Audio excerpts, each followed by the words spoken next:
President Trump and Vice President Biden are now preparing for their second and final debate tomorrow night.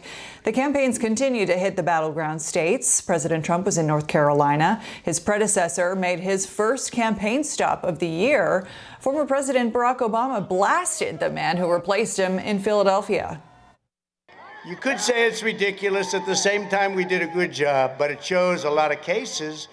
And thank you. He said, great job. We did do a great job. I get that this president wants full credit for the economy he inherited and zero blame for the pandemic that he ignored.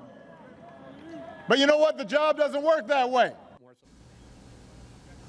You can watch the final debate between President Trump and Vice President Biden tomorrow night at 9 o'clock right here on 7 ABC. New York is not expected to be a huge battleground, but our neighbors in Pennsylvania could be the most pivotal state in this entire election. The Biden campaign appears to have the edge in Pennsylvania. Some of the most recent polls give Biden a nearly 5-point lead over President Trump. Nikki Dementri is taking an in-depth look at why the Keystone State will be such a key on election night. Pennsylvania has been critical in recent years.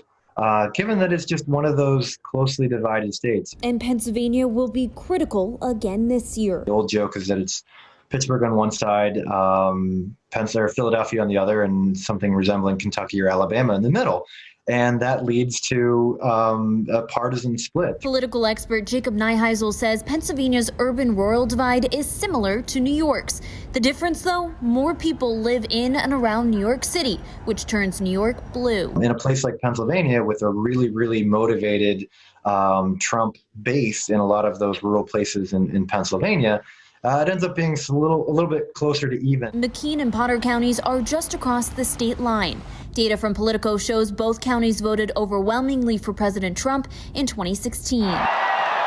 The president won the Keystone State despite trailing in most polls before Election Day. The same could happen again this year. Really hanging in the back of every analyst's mind is we were wrong last time, courtesy of some things that were kind of baked into how we've always done things. It could happen this time. Unpredictable polls and a large number of absentee ballots also means we likely will not know who wins on November 3rd. I do think that absent a landslide Biden victory at the top of the ticket, you are just going to have to wait. Your message to voters and the American people about what they should expect on election night. The majority of things will be basically, you could call them now and it would be correct in most of those instances. But the ones that matter, the ones that we care about, the contested elections, those are going to have to wait. Legally, things will need to be decided by early December. The Electoral College delegations meet and vote on December 14th. Nikki Dementri, 7 Eyewitness News.